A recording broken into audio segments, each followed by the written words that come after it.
Imagine you're actually sitting there watching this thing walk on stage. It is a humanoid robot or a human in disguise. The internet went absolutely crazy after this. Over half the people watching were convinced there was a real person inside the suit. And honestly, it did happen before. When Tesla unveiled their first humanoid back in 2021, they hired an actor to walk in costume and then started this awkward dance. But that was years ago.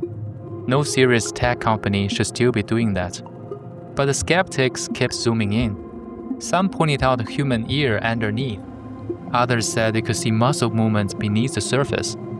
And most importantly, this robot moved with such an elegant, almost human walk that it stood apart from every other humanoid on the market. The controversy got so loud that the CEO said the humanoid team stayed up all night over it. He was pushed for a live follow-up video just to set the record straight. He walked the robot to him and said that if you stand close enough, you can actually hear the fan spinning inside the body. Those things that look like ears, just microphones. They then opened up the back panel to show the internals, and in a move that nobody saw coming, they cut open the leg of the robot right there on stage, just to prove beyond any doubt that there was no human inside. But even that wasn't enough to kill the controversy, because now the questions shifted.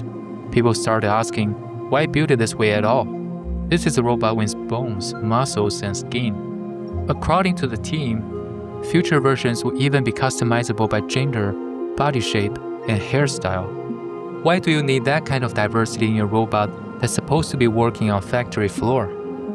For some context, Xpeng is one of China's leading EV manufacturers with a market cap of $16 billion, similar size as Rivian. And the company has committed up to $13.8 billion in long-term investment towards humanoid robotics. That's enough to have bought 13 Boston Dynamics back in the day. This is not some scrappy startup trying to ride a humanoid hype wave. So logically, if you're going to pour that kind of money into factory robots, you want something that looks tough, durable, like what everyone else in the space is doing. So what's the strategic thinking for Xpeng here? To understand that, you first need to understand where humanoid robots actually stand right now in industrial settings. The honest summary is, they are not ready. You've probably seen the demos, humanoid gliding through factory floors, sorting components, assembling parts with impressive precision. But a lot of those demos are either staged or pre-programmed. Tesla published a video showing Optimus folding laundry, and then Elon Musk himself had to clarify that it wasn't autonomous. Someone was teleoperating it the whole time. The reality is that even the most serious players are still in very early territory. Tesla, Figure AI, and Boston Dynamics have all kicked off factory pilot programs. And yes, those are real, but they are mostly confined to their own facilities or close investors. In Tesla's recent earnings call, the company acknowledged that Optimus wasn't performing useful work in any material capacity. The robots were functioning mainly as a data collection agents. So why? What are the actual roadblocks? Figure AI's recent test could offer some much-needed perspective. After an 11-month deployment at BMW, they pulled their robots back with scars all over. The forearm was identified as a main failure point, and the team went back to the drawing board on the next design iteration. China is no different. The founder of Xpeng has been quite transparent about it. They did tests with 500 units last year, and one of the biggest problems was a hand. The robot hand is one of the hardest components to engineer well, and also the most vulnerable under real factory conditions. Xpeng's robot reportedly had its hands wear out within just 1 month of continuous operation. So replacing both hands will be about $30,000 a month, which is more than a full year's salary for 2 human workers in China. On top of that, the robots were significantly slower at completing assembly tasks than their human counterparts. When you stack up the total cost of ownership against the actual productivity, the numbers just don't make sense, at least not yet. So that brings us back to the original question. Why design the robot to look this human?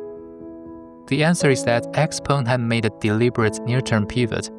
Yes, eventually these robots will end up in factories, but they moved away from heavy manufacturing as an immediate focus, and also away from the other heavily hyped use case, household deployment, which is even harder.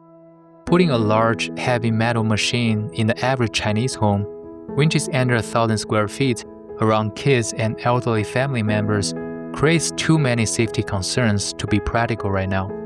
Instead, the work Xpeng has found for its robot in the short term centers on public-facing, commercial environments, places where a human-like appearance and natural interaction actually add value. Think brand ambassadors in EV showrooms or tour guides in museums. That's precisely why the lifelike features and that distinctive walk matter so much to them. These roles have a much lower ceiling than manufacturing for sure, but they are a realistic entry point while the technology continues to evolve. Though even there, things haven't gone smoothly.